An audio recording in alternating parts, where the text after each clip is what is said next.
आषाढी एकादशी निमित्त श्री पवन ग्रुप धुळेच्या वतीने भव्य मांडवोत्सव संपन्न।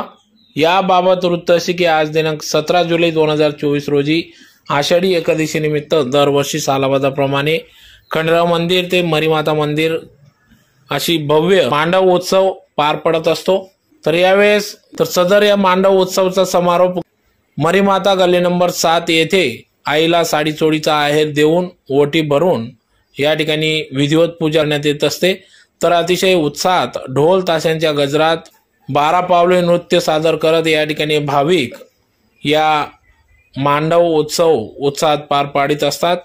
तर या मांडवाची सुरुवात खंडेराव मंदिरापासून करण्यात आली। यावेळेस खंडेराव महाराजांची पूजा आरती करत या मांडव उत्सवाची सुरुवात झाली। तर या कार्यक्रमाचे आयोजन पवन ग्रुप धुळेच्या वतीने करण्यात आले होते। तर या प्रसंगी या ठिकाणी इडापिडा टळू दे बळीचे राज्य येऊ दे या वाक्याने या ठिकाणी भगवान पांडुरंग विठुरायाला साकडे घालण्यात आले। तर सर्वांना सुखी समृद्धीने राहू दे, त्याचबरोबर शेतकरीसाठी पाणी पाऊस पडू दे अशा या ठिकाणी मनोकामना इच्छा व्यक्त करण्यात आल्या। तर यावेळेस या मांडवाचं उद्घाटन श्रीफळ वाढून मांडवास सुरुवात करण्यात आली। यावेळेस माजी आमदार राजवर्धन कदमबांडे यांच्या हस्ते श्रीफळ वाढवण्यात आले। यावेळेस माजी आमदार राजवर्धन कदमबांडे, भाजपाचे अनुप अग्रवाल, डॉक्टर सुशील महाजन, सतीश तात्या महाले, गुलाब माडी, शिवसेनेचे महेश मिस्त्री, गोरखप्पा पाटील, बंडू पाटील, राम कानडे, श्याम कानडे, भगवान गवडी, राजू गवडी, गड्डा पहलवान, छोटू पाटील, पवन ग्रुपचे सर्व सदस्य पदाधिकारी, तालीम संघाचे पदाधिकारी सदस्य या ठिकाणी या मांडवमध्ये सहभागी झाले होते।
जय श्रीराम, जय श्रीराम, जय श्रीराम।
या पावन दिवशी असंख्य भाविक भक्तगण पंढरपुराचं दर्शन करत असतात आणि या खानदेशमध्ये ही मांडवाची परंपरा अविरत चालत असून काही काळामध्ये कोरोनाच्या काळामध्ये 2 वर्ष हा कार्यक्रम बंद पडला होता।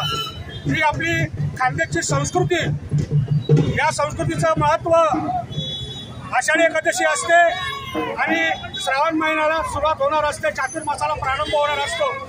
या अनुषंगाने आईला साडी चोळीचा हेर मंडळाच्या वतीने व धुळेकर जनतेच्या वतीने या ठिकाणी ठरवण्यात येतो आणि इडापिडा जाऊ दे, बळीचं राज्य येऊ दे, सर्वांना आरोग्य दे, जीवन दे आणि महाराष्ट्र धुळे शहर सुफलाम सुफलाम हो असे साकडे या माऊलीला घातले जाते।